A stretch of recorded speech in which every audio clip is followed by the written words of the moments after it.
Welcome to LMPD Partners with You. I'm Lower Marion Commissioner Scott Zelov, and I'm chair of the Police Committee. With me today is our Police Superintendent Michael McGrath. How are you today, Mike? Fine, Scott. Yourself? I'm good. Today we're going to talk about the Police Investigations Unit. Mike, those are the detectives. They are. So can you tell us what are the major responsibilities in the Lower Marion Police Department of the Investigations Unit? Well, our Investigations Unit follows up on all misdemeanor and felony crimes that occur in the township. Besides that, detectives will also process all prisoners that come through in custody within the police department. They will go to scenes of crimes and processing for evidence. They're responsible for handling arraignments for those that have been arrested. And then several days later, there's typically a preliminary hearing for cases for misdemeanors and felonies. And they are actually the prosecutor for preliminary hearings at the district court level. They then also do all the follow-ups at the common pleas level once they go beyond the local district courts to Norristown for common pleas court. So the district justices are here in Lower Marion, and we have 3 such courts in our township. And so a Lower Marion detective from the investigations unit will be the prosecutor, not a district attorney. But if the case is not concluded at the local level and goes to the county court in Norristown, the detectives will continue. They do, and then they will coordinate with the district attorney's office, with the assistant district attorneys that are assigned to handle the cases, and in some cases, depending on the type of case, they may be working with the district attorney's detective bureau as well. How many staff are in the Lower Marion Police Department investigations unit? Sure. Well, we have 13 individuals assigned to that function. Included in that is 2 who are primarily dealing with juvenile cases. Anybody under the age of 18 in the state of Pennsylvania is considered a juvenile. We also then have a supervisor, a sergeant, and a commander, a lieutenant, and the rest round out the detectives who handle all the cases that come in the police department, from minor thefts up to burglaries, assaults, and everything in between. This is an example of the services provided by the LMPD, because many townships, particularly smaller ones, don't have their own detective force and rely on detectives from Montgomery County. Here in Lower Marion, we are a big township, and we are fortunate to have our own detective staff. Some of the smaller communities, typically those departments in the surrounding counties that have less than 10 officers, don't have detectives. Once they get into the range of about 10, they will have detectives, certainly not to the size that we have, but again, it is based on population, department size, and the community you serve. How many cases do detectives handle annually here in Lower Marion Township? It tends to run in about 1,000 cases a year. It can be anywhere from in the range of just under 1,000 up to 1,200, but basically 1,000. And we've had some notable ones in our past. We have many that 1,000. If we have 1,000 a year, there's lots of cases, but there's some that make headlines, that some are get some coverage. You want to take a moment to tell us about some of those, Mike? Well, fortunately, we have not had some real headline grabbers. I can tell you that fortunately, since we have not had a homicide within our jurisdiction within the last 10 years, which is a pretty unique time period. There were times when I was in charge of the operations division where we had certainly consecutive years we were investigating homicides, and in some cases more than one in any given year. But for the last 10 years, knock on wood, that's not the case.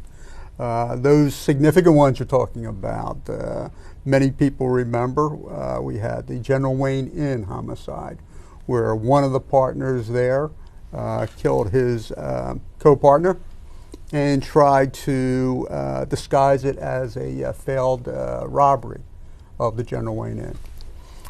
In that particular case, Guy Saleo was the offender in that case, and it was actually a multiple-year investigation where we tied in little shreds of information and evidence over that time, from physical evidence to just a real in-depth investigation, talking to literally hundreds of people about what was going on prior to the incident and since, which tied him to the crime. And it actually took us 5 years to bring the charges, and he's sitting in prison today because of that investigation.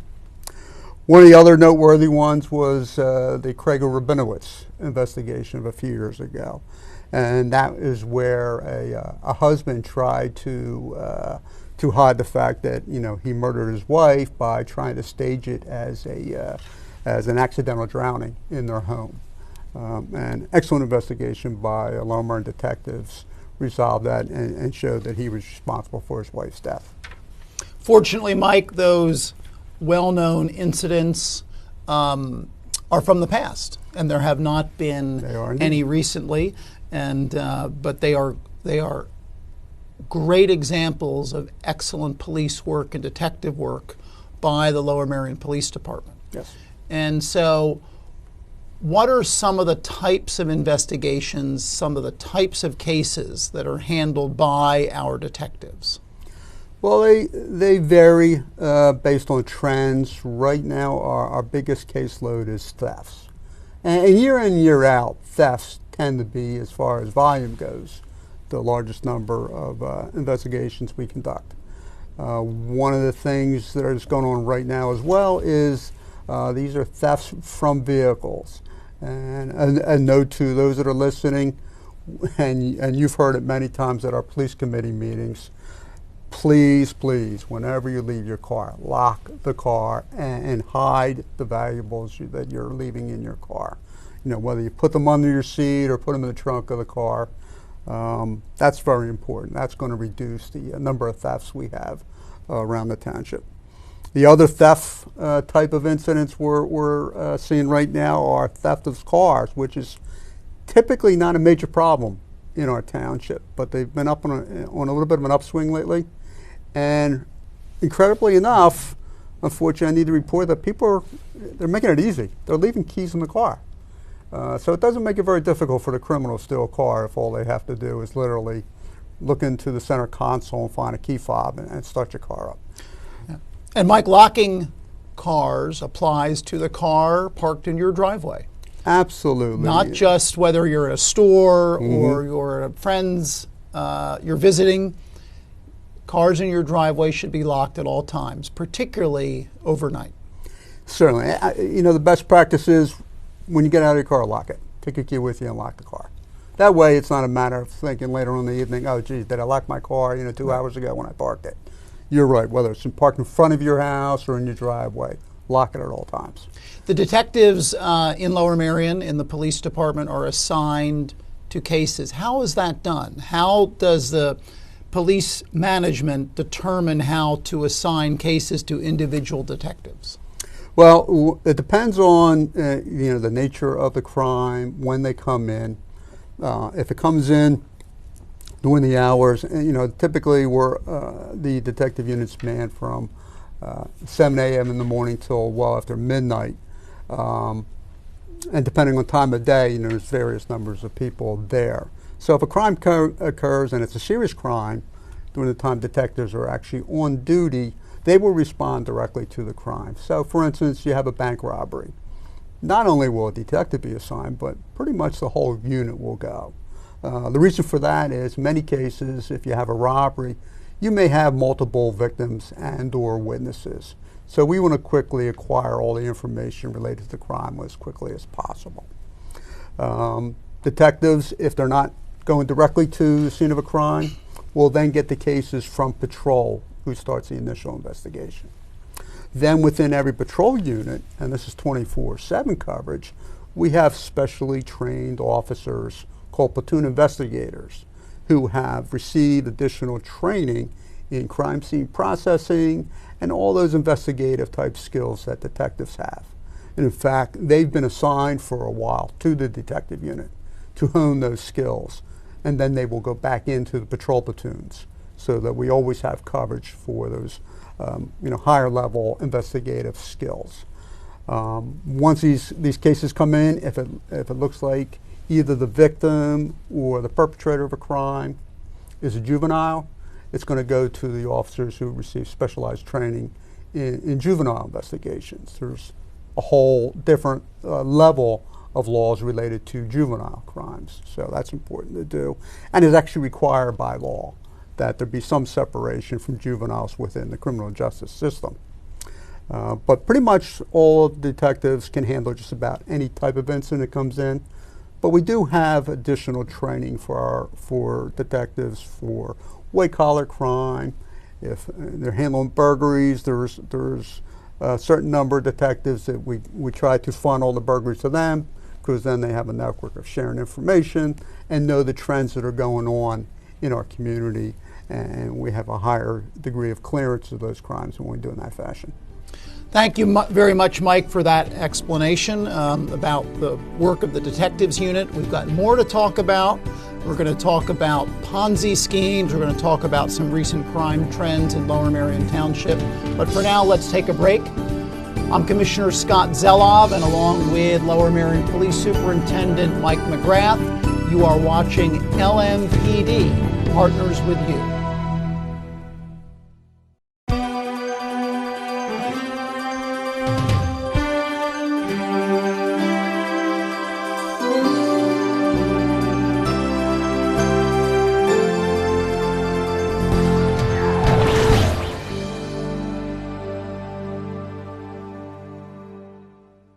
Welcome to LMPD, Partners with You. I'm Commissioner Scott Zelov. I'm chair of the Police Committee, and I'm here with Superintendent of Police Michael McGrath. Mike, we're going to start the second half of our show today, and we're going to continue talking about the investigations unit in the Lower Marion Police Department and our detectives.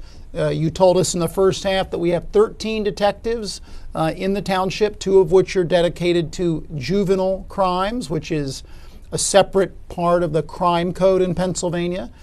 Let's bring everybody up to date on recent trends. What are some of the recent crime trends happening in Lower Marion Township?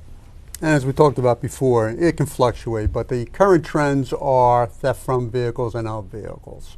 Again, to reiterate, it's very important anytime you leave your car, whether you're out and about doing shopping or wherever, or you're at home, anytime you leave your car, lock the car doors. Take your key with you. With the theft of autos, we've actually seen, in one recent week, we had 6 automobiles stolen. 5 of them actually had the keys in the car. Making it easy for the criminal. Incredibly easy.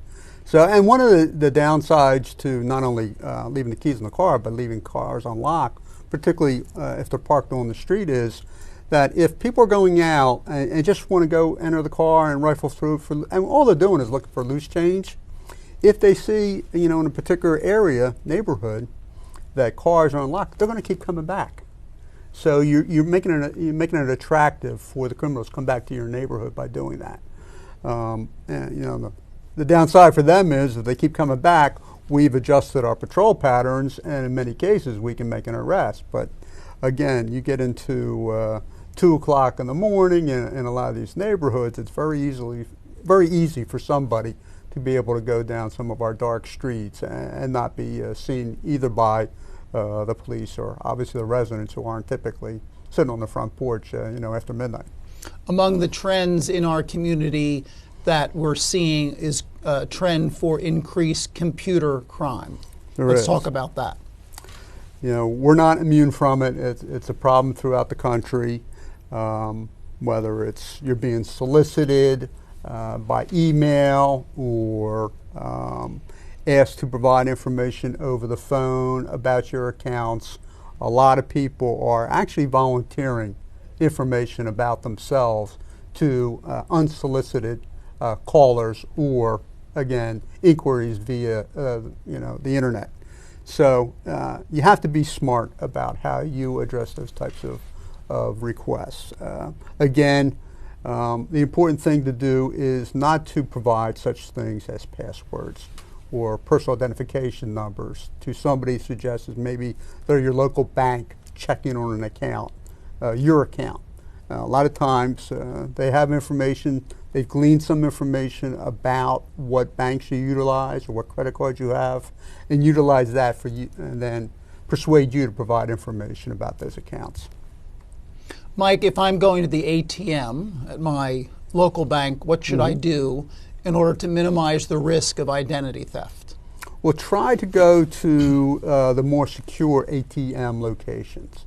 In many cases, there'll be inside lobbies of banks or other local establishments. You'll see a lot of ATMs all over the place anymore.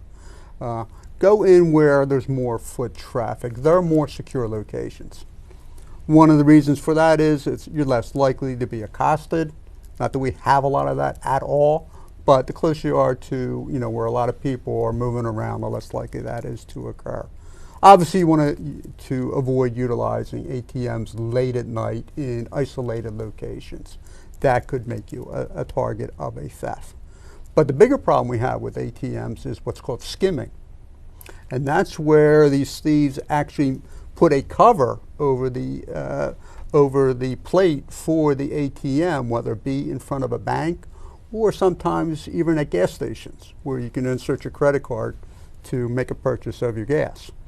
And what they do is they actually are able to access your magnetic strip, or there'll be a camera on there where they'll be able to look at the keypad and see what your PIN number is that you're putting in as you're trying to access your accounts. And so what can someone do to minimize the risk of having their the magnetic stripe photographed or having their password videotaped? First of all, if it looks odd, don't utilize the device. I think most of us have a pretty good idea what a genuine ATM cover looks like. If it feels like it's loose or it jiggles as you're about to put your credit card in, there may be something wrong with that, and that may be it may be a skimming device on top of the plate. And in many cases, these things are incredibly thin. In the case of the gas stations where we found fraudulent skimmers, they've actually been able to acquire the ability to open up the front of the faceplate and put it behind it. So you have to be very careful about where you go. But the real key is anytime you use your credit, you want to be vigilant about checking your statements and checking to make sure, if not even monthly, with the ease of access of just checking your account on your phone, it's easy to keep track and see whether or not there's any fraudulent use of your credit accounts. Mike, since we're talking about detectives in this segment, let's talk about Ponzi schemes and something called confidence games. We hear about it once in a while. We read about it occasionally. It does happen. It does happen here. What are they, and what should people do if they think they've been victimized? Well, it's a scam where you're promised above average returns on your investments. It's like a guarantee you'll get 25%, within 6 months of your investment in X, Y, or Z. It can come from letters.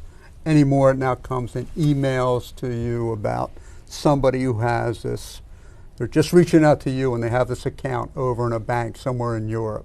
And if you just forward X amount of money, you'll be part of the return on the investment, once they close out the account. These get-rich-quick schemes are all fraudulent. They're trying to, make it so attractive that you think, well, maybe this is my lucky day, and you respond to it. In many cases, they're asking you to front some kind of money or to provide financial information to them. They compromise your identity, and all of a sudden your accounts are drained because you've fallen for this scam. And so what do you, let's say someone has been a victim, should they contact the police? Will Lower Marion detectives investigate? We will. Obviously, if, God forbid you are a victim of one of these scams, by all means, don't feel embarrassed, report it. We need to know about it. In many cases, they may originate outside Lower Marion, perhaps even outside our country. But by getting the information, we can try to run it down as far as we can. If it's not something that we can address, we may be able to hand it off to our state or federal partners to see if there's something we can do. At the very least, it's documented, and you're going to need it for potentially, if insurance purposes, or to try to address losses you've had in your accounts that might be able to be covered in some other fashion. Mike, in the first half of our program today on Lower Marion detectives, we touched on the fact that there are also county detectives. There's a detective bureau in Montgomery County. Talk for a moment about the relationship between Lower Marion detectives and Montgomery County detectives. Sure. So Montgomery County Detective Bureau is an arm of the District Attorney's Office. Their major responsibility is to deal with cases after the preliminary court process. So when an incident occurs within a jurisdiction, you go through arraignments, you go through to the district court, and you do your preliminary hearing. Then, if the judge holds it for trial, it goes to Norristown for common pleas court. That's where county detectives jump in and make sure the case is prepared for the eventual trial. Frankly, in most cases, most Lower Marion cases go up to the district attorney's office. There's not a lot of interaction. The case is already is solid, and there's not a lot of additional detail that has to be filled in. In the many other jurisdictions that have smaller departments, smaller communities, county detectives get more heavily involved in the follow-ups of those incidents. But where we have a lot more interaction is with regional cases. A lot of times crimes just don't occur in one community. They go over a wide area. So we'll be involved in task force with other detective bureaus from those communities and Montgomery County detectives. There'll also be assistance for us with our drug investigations, which also in many cases, go outside the borders of a township. And another level which we get heavily involved with them is in grand jury investigations, which helps us deal with more complex crimes. And we get we have a good working relationship with county detectives, not only in the investigative end, but they have capabilities of utilizing grand jury procedures to bring in reluctant witnesses who might provide information that furthers investigations. Plus, they have access to equipment which we can share to further conduct our investigations. We also have to work with county detectives in Delaware County, since we have two townships that are adjoining Lower Marion, Haverford and Radnor townships, and of course then we have Philadelphia County, which is on the other side of City Avenue. So we work with those detectives in those municipalities as well as those counties. Municipalities, the counties, and as you know, we have two. In many cases, most of the communities in Montgomery County are surrounded by other Montgomery County communities.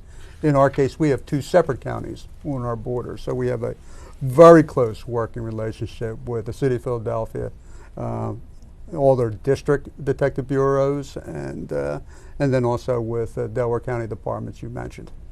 Mike, one topic that we'll touch on just briefly here as we wrap up our show on the detectives in Lower Marion is the impact and the risks of internet usage, social media usage, Facebook usage by children. Yes. Now, it's a big topic, and we're not going to be able to cover all aspects of it, but parents with children who are in school and living at home, what should they do, or where can they get some advice on how to help their children minimize the risk of using those social websites? And unfortunately, we get these calls, and we end up investigating situations involving children who are who find that we have predators out there who try to get access to our families, to our children. The key here are to monitor your child's use of the internet, to have access to their accounts. There are, and you have to be careful because kids are smart. You know, sometimes they'll not only have one account in their name, but they'll have some other accounts that, you know, they tell their parent, here's my Facebook, or here's this or that, and they actually have multiple ones going on. So it's very important to have access to younger children's accounts.